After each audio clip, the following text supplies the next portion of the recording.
All right, you guys, that's my cue. Let's bring up the cast, shall we? Okay, so everybody ran out to watch the clip, so I'm going to slowly and eloquently say their names so they go in order.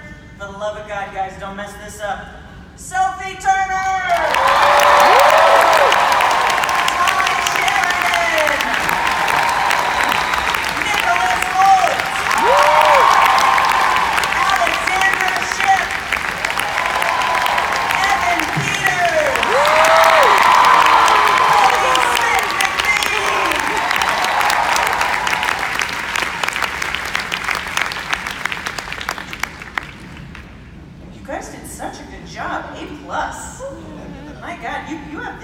Wrangled like nothing. They know how to follow instruction and everything. First time director, A+. We're family. That's the thing. I mean, I think it shows on screen that you guys are so close, and I suspect that you know each other relatively well. To ease all of us into this panel process, there's a lot of serious stuff in Dark Phoenix, but I also think that it's balanced with a lot of like family and a lot of lighter stuff, and there are great moments between you guys. So the first question that I wanted to throw at you, just down the line, is if Professor X could see inside your head, is there a hobby or a memory or like a funny story that he would see, right? And feel free to answer for other people too and call them out on things. That's what we're here for. Memory from the movie? I mean, it could be from the movie. It could also be from your personal life, and everyone's gonna tweet about it and bother you forever. Right. Yeah, I love it. Let's start with Sophie. What? I mean, actually, Sophie, I'll just give you like a really easy one to just tee it up for you. Like, tell us the end of Game of Thrones. Go.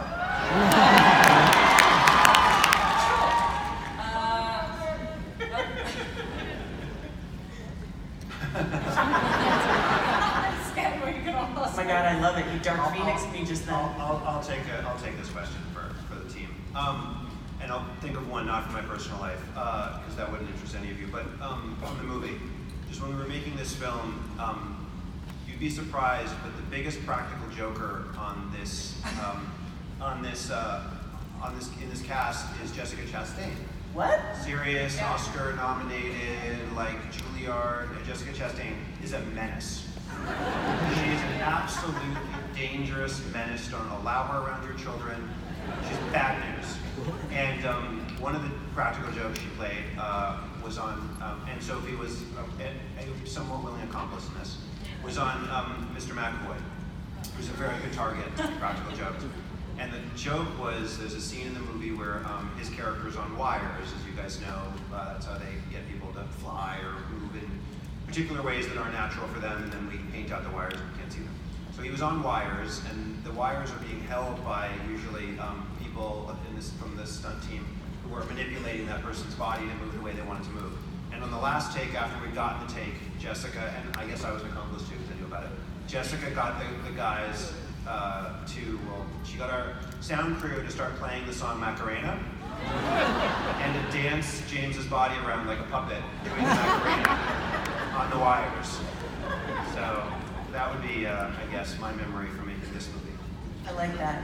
Are there any good pranks that come up with you guys down there? That's the one thing I hear about this cast all the time, is like, so close. People, when cut was called or when the day was called, you guys didn't even go home right away. Like, you kind of hung out with each other. Nicholas, was that the case? Were you hanging with everybody? Be specific? Yeah. Yeah. Yeah, no, we did. You know what? We actually reined in a lot of our pranks, and like we still had a lot of fun. But at the same time, this movie, like Simon was saying, focuses so much on the emotions of these characters and everything. Everyone had a lot work-wise to focus on with their characters, so everyone was a lot more focused. I'm trying to think of pranks we played. It's like the game. There's this game. Oh yeah. That's been ongoing for like years through these films, like the whole like the way. Yeah. The airsoft guns. Oh yeah. We got in trouble. Okay, yeah. Dares. We used to do or on Apocalypse, that wasn't it? Dares. Mostly the Dares on. Yeah, Dares on Apocalypse. What else? Oh, Dares. Nice. It was odds on though. Odds on. Yeah, it was odds on. What else? Tequila Yeah. That was actually on the last movie, I want to say. Oh, Tequila yeah, that slaps was were the outlawed in this movie because one of the actors from the last movie got knocked unconscious during tequila slaps. In game, it was just a form of abuse. They called it a game. Could I ask for some further clarification on a game called Tequila Slaps? Yeah, you just Here you go, Sophie. you take a shot and then you smack the person across the face. Okay, great. It is exactly what it sounds like. I love that. Wholesome. It's very wholesome.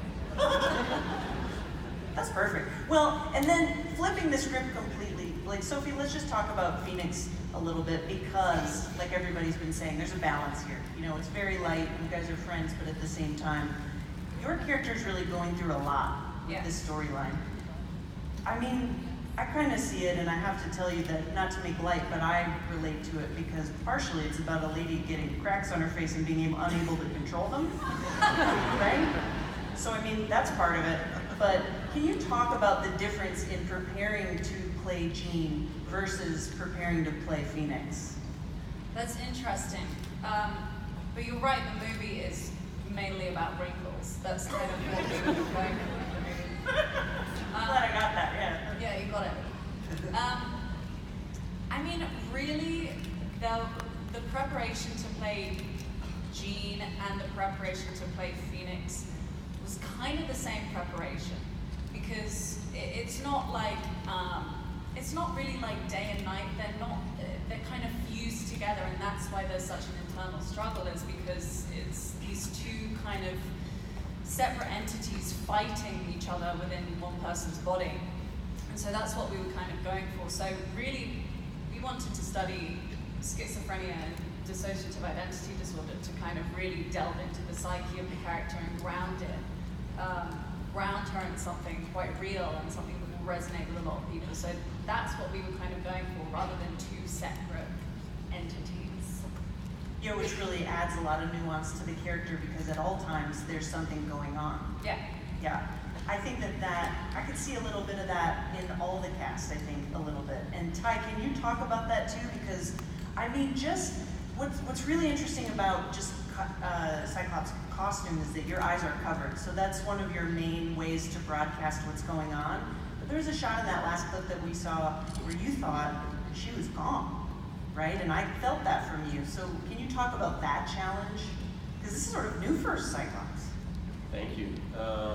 It's like it's kind of like when in Judge Dredd, like you can't see a face, but you're getting emotion. This is good stuff. Yeah, it's a lot of eyebrow acting. So I just sit in the mirror and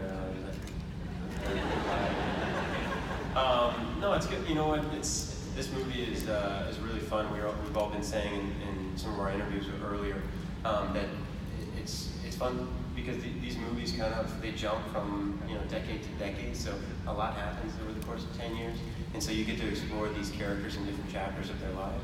And so in this chapter, Jean Grae starts to kind of wrestle with this dark force, and it kind of splits the entire team up into two groups, and one who feels that she's still the same person and they can save her, and the other feels that she's maybe a little too dangerous. So there's some really interesting, complex character dynamics, and yeah, I would say the visor is it could be difficult, but then you have like Cody and Nick who have to wear blue makeup all day long and prosthetics on their hands, and someone has to feed them their banana.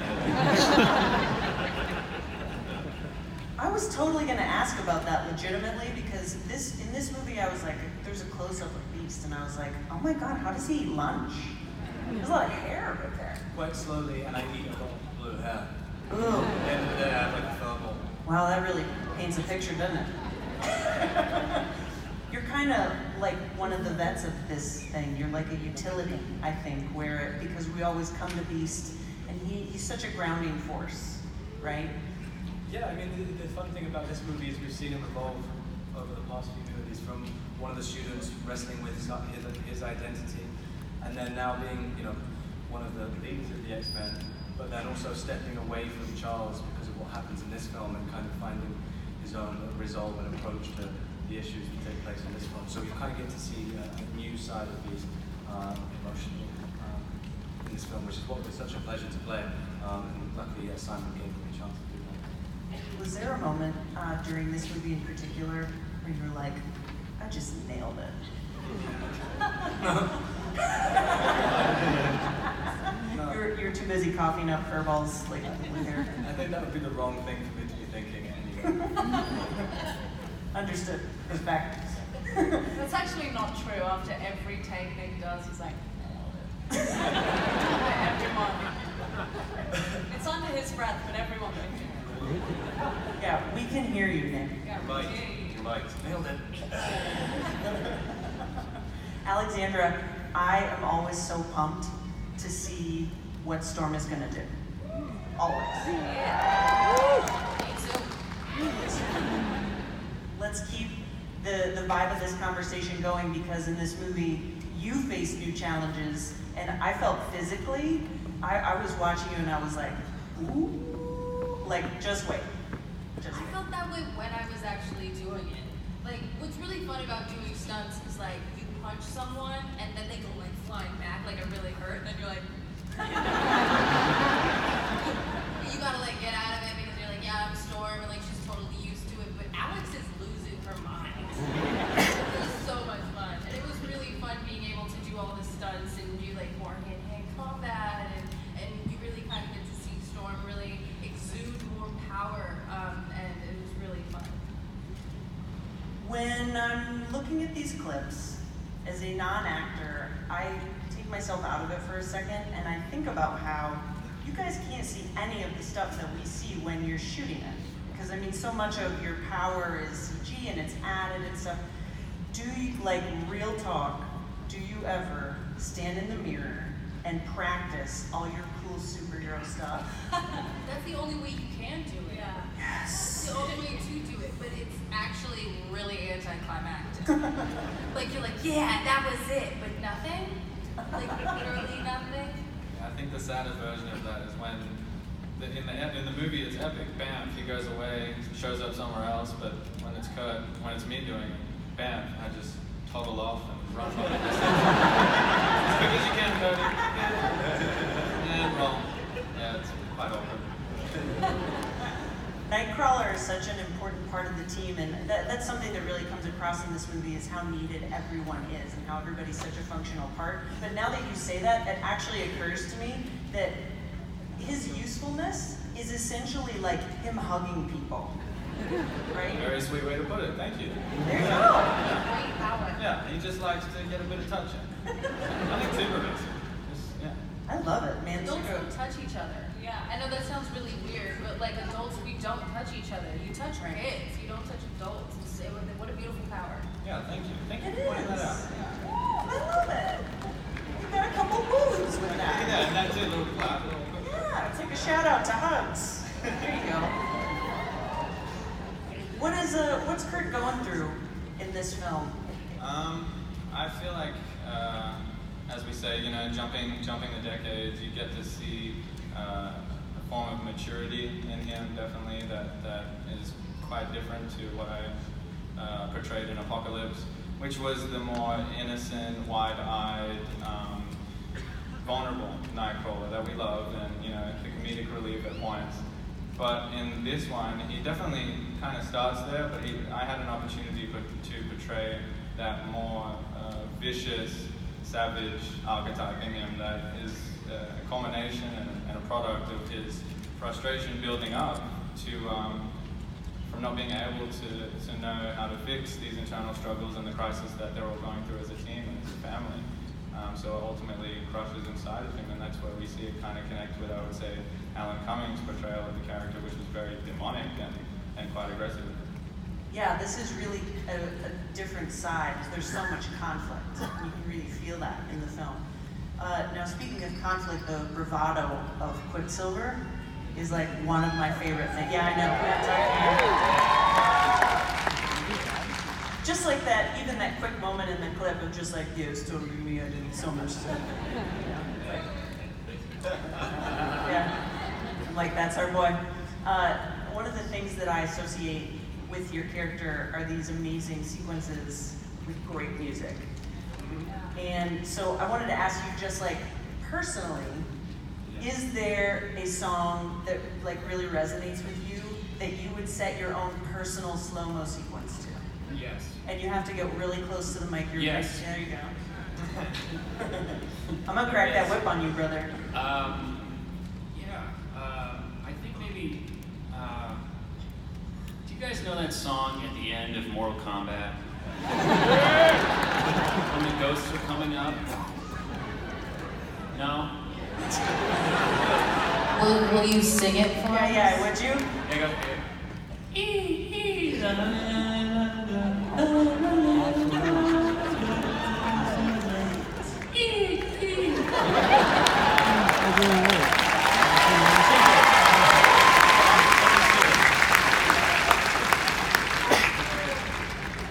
I'm just gonna let that sink in. Like I love that.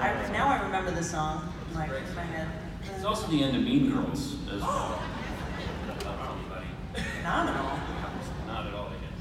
Oh my God, there you go. Movie fun fact. Who's a fan? Let's bring it back down here to the end of this table. What's your favorite part of all of these extensive sets?